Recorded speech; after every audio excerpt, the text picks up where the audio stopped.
¿Pasará la 1386? No lo sabemos. En miras, se sabe, está a hacer una nueva ley contra las ganancias ilícitas, pero esta vez nos imaginamos teniendo en cuenta el consenso con la gente. ¿Qué pasa con la 1407, esta ley que aprueba este plan de desarrollo económico? ¿Cómo lo tenemos que analizar? Veamos un lado, por favor, de la moneda, y para esto hemos invitado a Juan Carlos Núñez, director de la Fundación Jubileo. Juan Carlos, gracias, muy buenos días. A ver, ¿por qué en contra de la 1407? ¿Qué análisis han hecho ustedes como Fundación Jubileo? Muy buenos días, Juan Carlos, te escuchamos. Muy buen día, John. Bueno, más allá del tema de las autonomías, que creo que es un tema que está vigente y que lógicamente cada entidad subnacional va a mirar sus intereses, que son además lógicos, porque este país se define como Estado plurinacional y con autonomías, ¿no? Entonces estaríamos vulnerando un principio fundamental de la razón de ser de este Estado plurinacional. Pero más allá de eso, John, estamos hablando del plan de desarrollo que va a regir al país del 21 al 25, 5 años. Esta magnitud, esta dimensión de proceso, qué interesante hubiera sido si al inicio de la gestión del señor Arce hubiéramos podido establecer un proceso de diálogo para la construcción de este Plan Nacional de Desarrollo.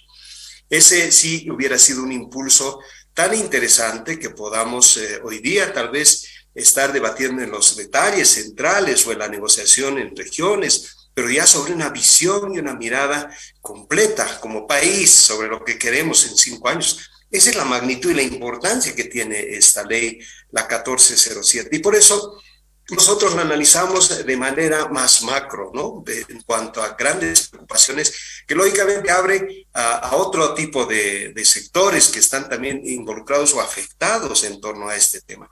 No solamente es un tema de recursos, John, sino que tampoco es un tema solamente de buscar cómo centralizar, por ejemplo, el tema tributario municipal, ¿no? Porque eso es lo que dice en su meta 1152, donde hablan de implementar un sistema tributario progresivo, y para eso tienen que coordinar y armonizar el régimen tributario municipal, siendo que esa es una competencia municipal y no nacional. Es decir, se están entrando a competencias que no les compete. Pero por otro lado, cuando analizamos el plan, John, hay que ir desde lo macro central. Porque ellos nos plantean que vamos a tener en estos 5 años un crecimiento del PIB promedio del 5,1 para los 5 años del plan. ¿Y a partir de qué? De una inversión de 33.197 millones de dólares. La pregunta es el cómo. O sea, ¿cómo sacan este cálculo del crecimiento del 5,1%? ¿Cuáles han sido sus proyecciones que permitan garantizar cuando este año casi estamos cerrando con un crecimiento del 1,9? Es decir, eso sí que sería interesante preguntar a nivel del Ministerio de Planificación, de Economía, ¿cuáles son las proyecciones que dan ellos para poder plantear esto? 33.000 y más millones de dólares para estos 5 años, ¿de dónde van a sacar? ¿Cuál es la fuente que les va a permitir tener esto para la inversión pública? Porque va a cambiar el modelo del gobierno actual, y esto sigue de 14 años atrás. El mismo modelo que basa en la inversión pública, fundamentalmente el movimiento económico del país, y donde hablan de que se genera la demanda interna.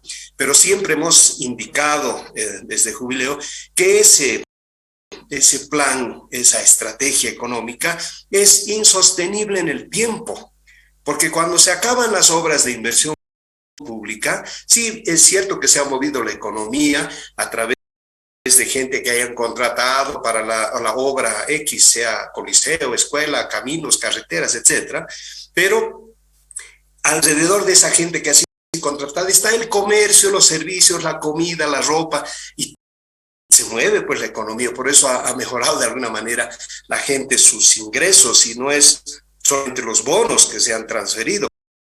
Pero es insostenible porque cuando se acaba la obra se acabó todo ese proceso, y seguimos en esta misma lógica, planteando justamente un tema de una inversión irreal, porque vemos que es demasiado sobreestimado el monto considerando la tendencia de inversión, la disponibilidad de los recursos hoy día.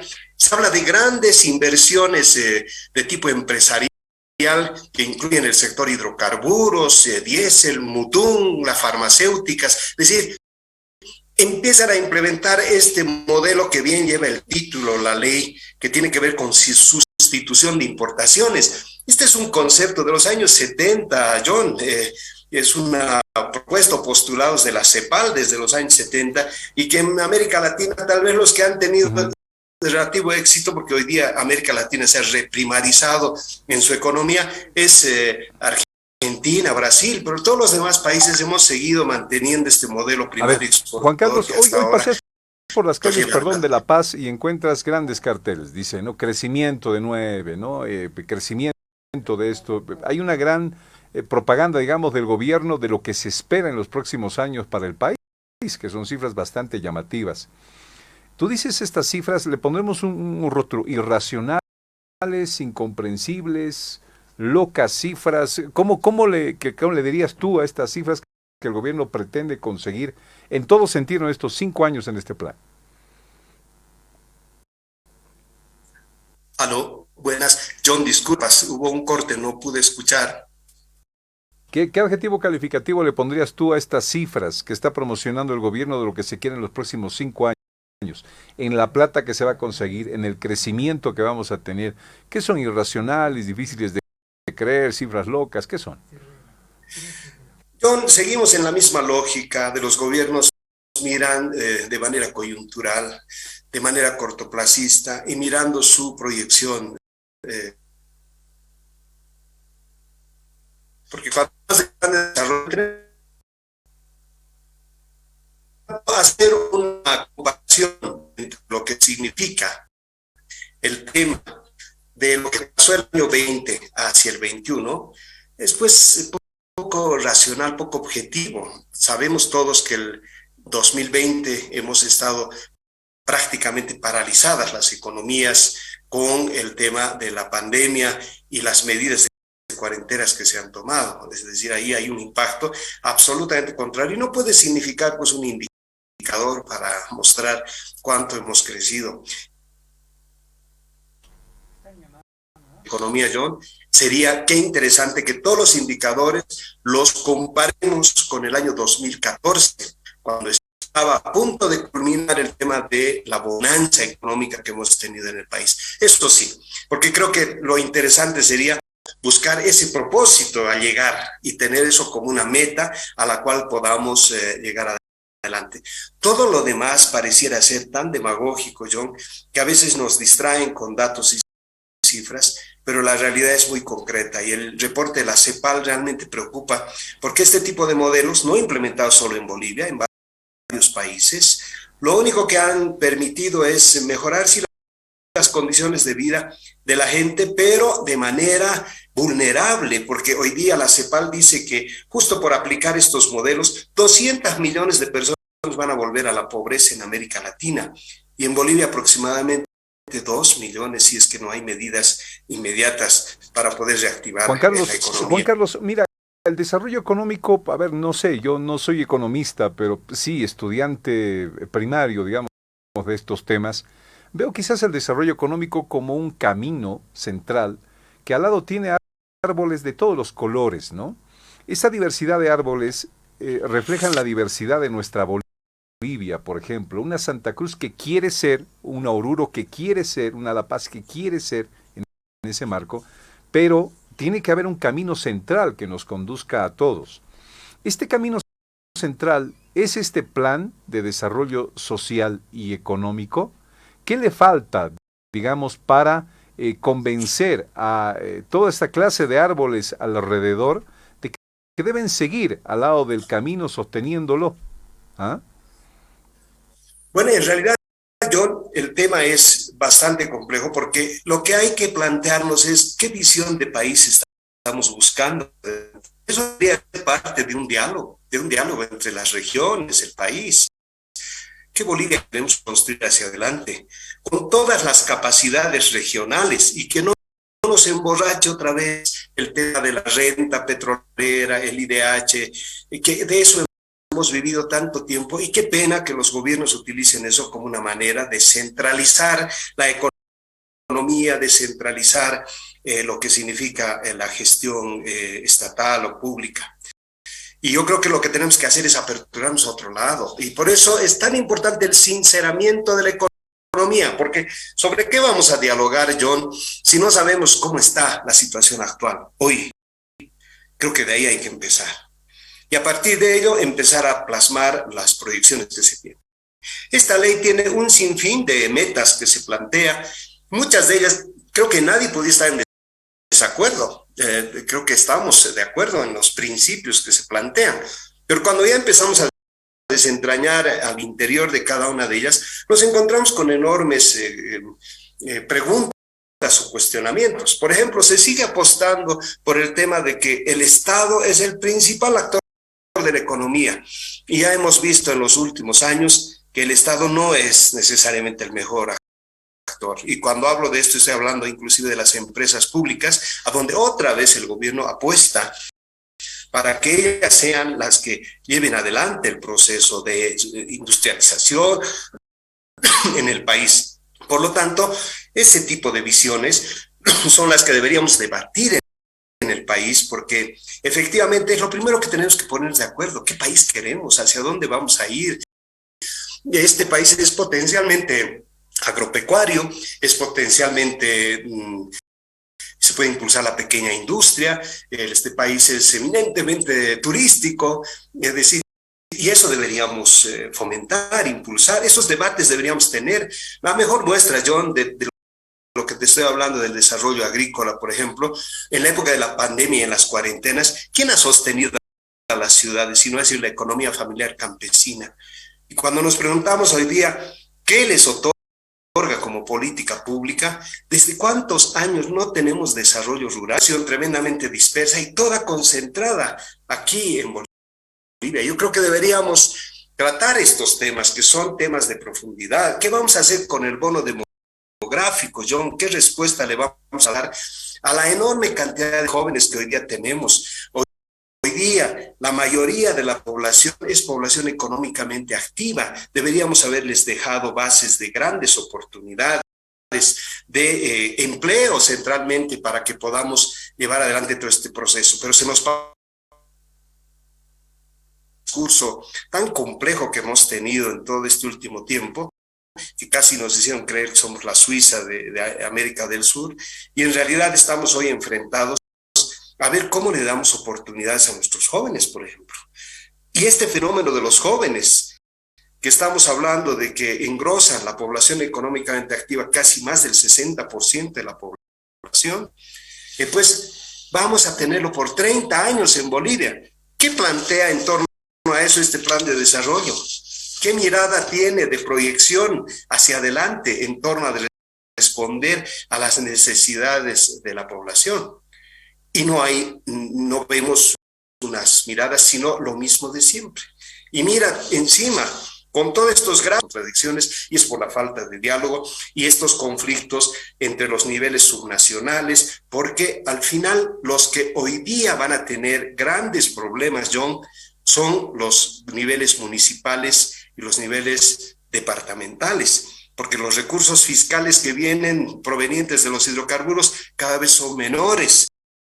Y lo peor, que no hemos explorado en el país. Aquí hablan de implementar, inyectando recursos que provengan de hidrocarburos. ¿De dónde? Si hoy día tenemos una coyuntura tan compleja que no habíamos hecho exploración. Y sabes, John, el precio del petróleo está subiendo impresionantemente otra vez, que está superando los $80 el barril de petróleo. Es una buena oportunidad para el país, pero no tenemos que vender, porque no tenemos reservas y estamos jugándole al equilibrio con Brasil y Argentina para cumplir lo mínimo, por lo menos de los contratos con cada uno de los países y no nos multen. Y encima mirar la demanda interna que tenemos en el país, mientras que las oportunidades internacionales nos están mostrando la posibilidad de generar ingresos, pero no tenemos que vender porque no hemos hecho exploración en su momento, y pues, pero lo plasman en el plan como si fuera algo que ya se puede realizar inmediatamente y que vamos a tener ingresos. Estas cosas que son debates técnicos deberían ser parte de un gran diálogo inicialmente para que realmente sea un plan de desarrollo absolutamente consensuado. En algún momento se habló del pacto fiscal, John, hace años atrás, que habíamos hablado de la necesidad del pacto fiscal, que es justo el momento en que se puede dialogar todos estos temas para que el propio Estado organice adecuadamente, a ver, coordinación y armonización adecuada, según qué política pública, cuál es el mejor operador para esto, de dónde van a venir los ingresos, si esos ingresos se van a garantizar de manera sostenible en el tiempo, y además prioridades vamos a definir en el país, serán salud, educación, etcétera, o otros temas que hacen a la necesidad del país. Y finalmente, recién después de todo eso, discutiremos cómo vamos a distribuir los recursos. Eso era el pacto fiscal. ¿En qué hemos acabado? En el debate de la distribución de recursos. Y hoy día espero que el plan no lo simplifiquemos a un debate simplemente de que no les llega recursos a los municipios o a las gobernaciones, sino que debatamos de fondo lo que significa la insostenibilidad o esta mirada de visión que apuesta tanto al Estado, y vemos que el Estado no es el mejor operador para emprendimientos productivos de desarrollo del país, sino que no hay ni espacio para la inversión privada, por ejemplo, para el incentivo a la inversión Ahora, privada, Juan Carlos, que podría ser un buen factor. Juan Carlos, siempre se ha hecho un plan económico desde el gobierno, ¿no es cierto? Y esto es lo que algunos departamentos denuncian como centralismo. En el marco de estas autonomías es un juego tan simple como decir, escúcheme lo que yo quiero, ¿no?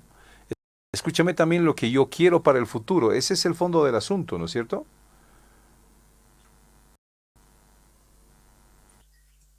John, hay competencias y por eso una elaboración de un plan de desarrollo debería tener un espacio de concertación.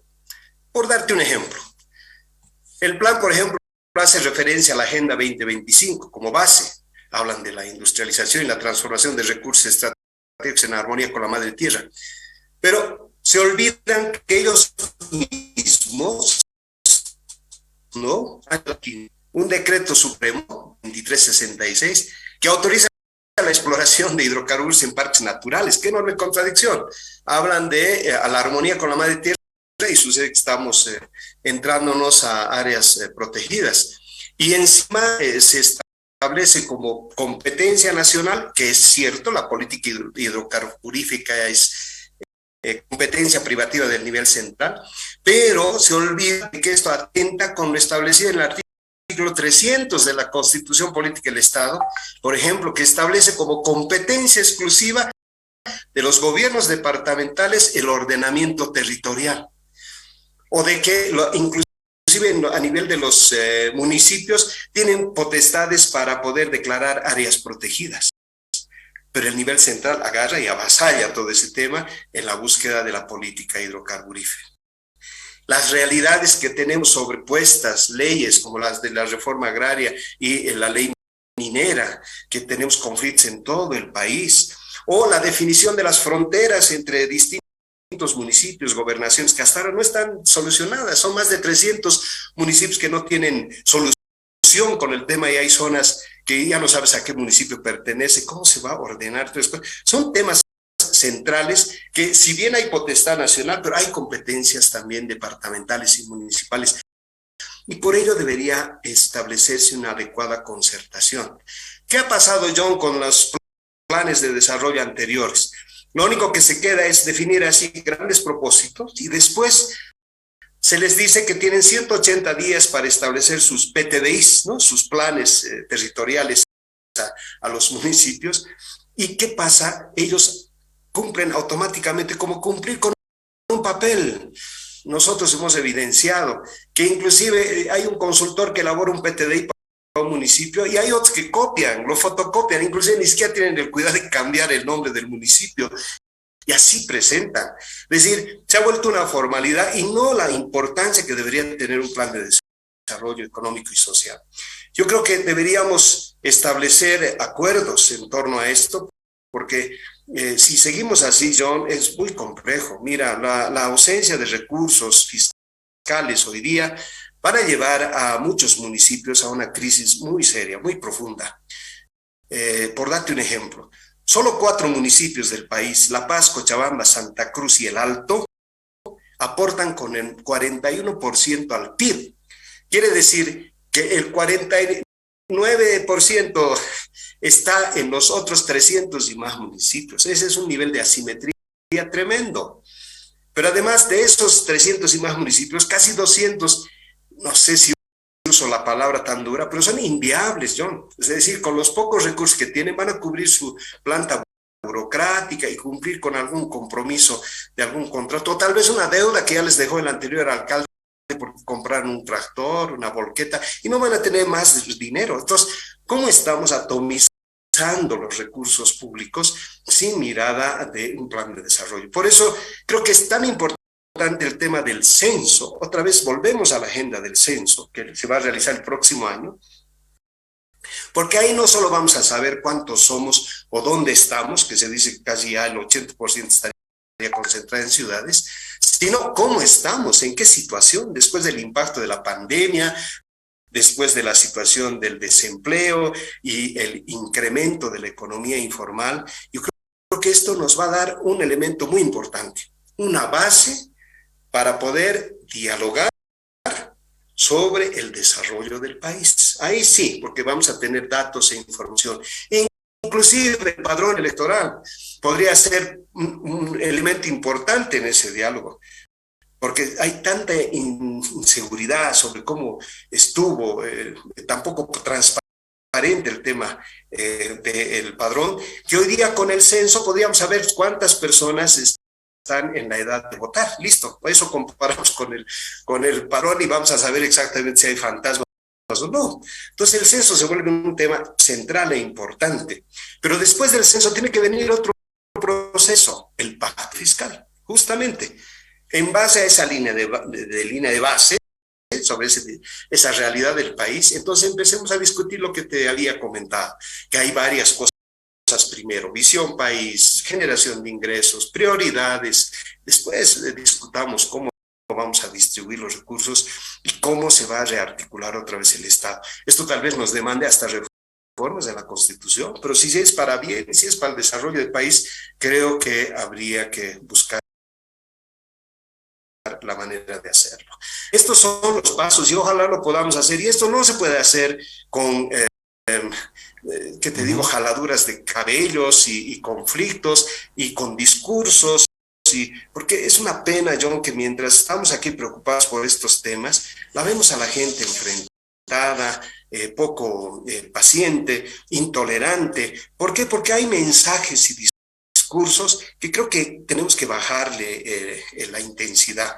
En la última, esa élite está provocando un nivel de malestar en la sociedad que acaba confrontándose la gente, y qué pena que tengamos que ver que los muertos, los heridos, los golpeados son los pobres de un lado y pobres de otro lado. Eso es indignante. Yo creo que ya basta, o sea, tenemos que entrar a la necesidad de una capacidad de concertación.